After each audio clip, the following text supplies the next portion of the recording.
Welcome to 1189, an online Bible commentary. My name is Tyler Marston, and today we're taking a look at Deuteronomy chapter 25. We're wrapping up the middle section of Deuteronomy, where Moses has been repeating a lot of the laws that were given throughout the Torah. And Moses is telling all the people that they need to remember these commandments and do them and actually practice them when they come into the Promised Land. Now, in some way or another, all of these laws connect to protecting the vulnerable, whether it's prisoners or laborers or widows or the poor. God wants the people of Israel to treat these people in a way that is fair and respectful of their humanity, the fact that they're images of God, without allowing sin and immorality to run rampant throughout their society.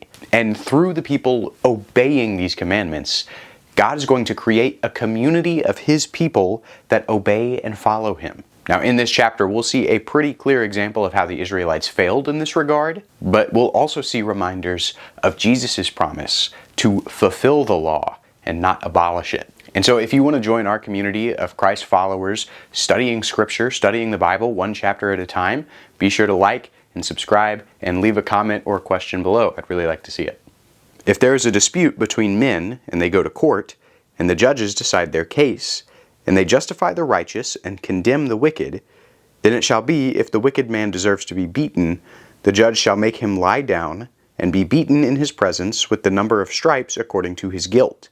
He may beat him 40 times, but no more, so that he does not beat him with many more stripes than these, and your brother is not degraded in your eyes. Like other commands found in Deuteronomy, this one is strange at first, because in our society, our legal punishments are things like prison time and fines. But really pay attention to the intent behind this law, right? It's not about encouraging brutality, it's actually about limiting brutality. If someone breaks the law, they deserve to be punished, but that punishment should be equal to the crime that was committed. And even then, in this context, there is an absolute hard limit to the number of lashes a person can receive. Any more than 40 is considered a degradation. It's a death sentence. And by the way, that's why in 2 Corinthians 11, when Paul is writing about the sufferings he's endured for the gospel's sake, he says that on 5 separate occasions he was given 39 lashes, or 40 minus 1. In any case, Paul's offenses were not worthy of the death penalty. Even the corrupt courts of the time could not warrant that. But they still sentenced him to as many lashes as they could legally hand out. And in fact, we see in comparing these passages that this is exactly why God's covenant to the Israelites wasn't enough, because they weren't living it out. The Pharisees only legalistically gave out 39 lashes to save their own conscience. But here in this passage in Deuteronomy, we see that's only supposed to happen after a fair trial, after it's been proven that somebody has committed a crime. And so God giving the law, God entering into a covenant with Israel wasn't enough, because that law, that covenant needed to be kept in its entirety. Either that, or we needed someone like Jesus to come and keep it and fulfill it on our behalf. You shall not muzzle the ox while he is threshing.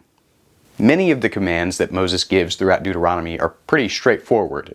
They have to be. They are laws, after all. And this commandment about not muzzling your ox while they're threshing your field seems straightforward at first too, but it's actually pretty proverbial. It's about hard work. Paul says as much in 1 Corinthians 9 and 2 Timothy 5. The reason you would want to put a muzzle on your ox while it was plowing your field was to keep it from eating your produce. And so what this commandment is saying is that you shouldn't do that. You should reward the ox with a little bit of your grain for the hard work it's doing of plowing your field. And similarly, people, laborers who work hard, ought to receive adequate and fair wages. In those New Testament examples, Paul isn't just equating this verse to physical work conditions, but also spiritual ones. Working hard for anything should entitle you to a portion of the result, whether that's money exchanged for labor or loyalty exchanged for discipleship.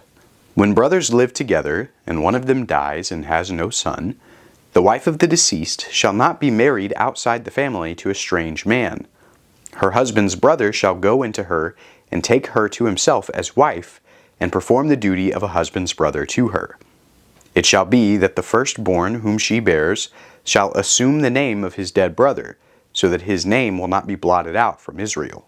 And this command is super foreign to us, but it's actually the basis for many other stories in the Bible that can also feel confusing. This law is presumed in the stories of Judah and Tamar and Ruth, and it's also used in part of a test against Jesus in Matthew 22, Mark 12, and Luke 20. But the point is that widows could not take care of themselves. Women at the time just did not have the same opportunities that a man did to provide for themselves and their house and their family. Now that was fine if the widow had a son, someone who could work for her and provide for her and secure the family's inheritance of land. But if her husband died before she had any children, remember that Numbers 27 said that daughters could inherit land if there were no sons, then the widow would instead be married to the deceased husband's brother, and he would provide her children so that they could take care of her and secure the inheritance. Again, it's a little awkward and very foreign to us,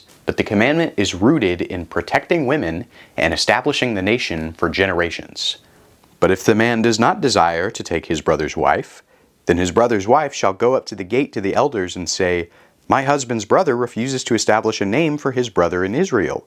He is not willing to perform the duty of a husband's brother to me." Then the elders of his city shall summon him and speak to him, and if he persists and says, "I do not desire to take her," then his brother's wife shall come to him in the sight of the elders, and pull his sandal off his foot, and spit in his face, and she shall declare, "Thus it is done to the man who did not build up his brother's house. In Israel his name shall be called the house of him whose sandal is removed." Now just because all that was supposed to happen doesn't mean that it will happen. For all sorts of circumstances, people might refuse to honor this agreement if this circumstance happens. In fact, in those earlier stories, we saw people refuse to honor this duty, this agreement. Judah's sons in Genesis refused to marry Tamar, and the closer relative in the book of Ruth refused to marry Ruth. They both refused their duties of taking care of the widows in their family. So Moses commands that for people like this, they should first be intervened by elders of the city and try to get them back on track.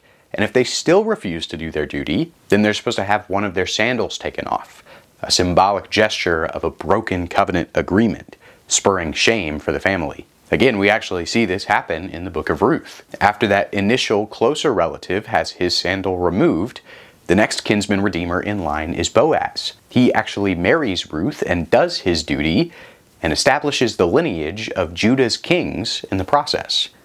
If two men, a man and his countrymen, are struggling together, and the wife of one comes near to deliver her husband from the hand of the one who is striking him, and puts out her hand and seizes his genitals, then you shall cut off her hand. You shall not show pity. Here's another pretty strange law that basically boils down to no hits below the belt. Lineage and inheritance were extremely important in Israelite society, as we've already seen. And the reason so much importance was placed on these values was so that God's covenant could be passed from generation to generation. So, when fighting, for men and women, striking the genitals was strictly off the table to protect the reproductive health of everyone in Israel, even those people that you don't get along with. You shall not have in your bag differing weights, a large and a small. You shall not have in your house differing measures, a large and a small. You shall have a full and just weight, and you shall have a full and just measure, that your days may be prolonged in the land which the Lord your God gives you. For everyone who does these things, everyone who acts unjustly, is an abomination to the Lord your God.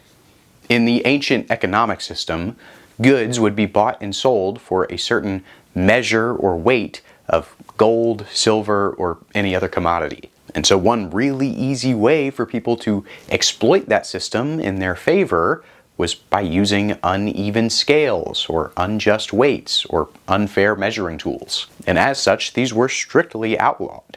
There was to be no economic corruption or deception in Israel.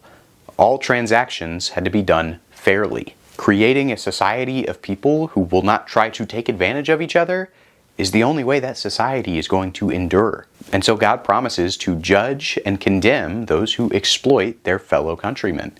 Remember what Amalek did to you along the way when you came out from Egypt. how he met you along the way and attacked among you all the stragglers at your rear when you were faint and weary, and he did not fear God. Therefore it shall come about, when the Lord your God has given you rest from all your surrounding enemies, in the land which the Lord your God gives you as an inheritance to possess, you shall blot out the memory of Amalek from under heaven. You must not forget. The final law of this chapter reminds the Israelites about the battle against the Amalekites from Exodus 17. The nation of Amalek tried to take advantage of a group of hungry and thirsty slaves meandering through the wilderness by attacking them from behind. Moses commands the people to remember that slight and to not engage with the Amalekites in any way going forward, so that they won't be taken advantage of again. And more importantly, so that they won't be tempted to worship their gods. In summary, we see that it is a balancing act to show justice to people while also treating them with dignity. Punish criminals, but don't give them more than 40 lashes. If a husband's brother doesn't do his duty, then get the elders to intervene, but if he still refuses, then shame him. Don't deceive people to make a profit, and don't risk the lineage of your countrymen. At the heart of all of these commands is the protection of the vulnerable, and it should be carried out in the specificities of everyday culture in ancient Israel. If that is the standard of God's law, and that's what Jesus is calling us to do as we follow him, then how do we protect the vulnerable in the specificities of our everyday culture? Thanks for watching 1189. I hope you have a good day. I hope God blesses you, and I hope this spoke to you. We'll see you next time.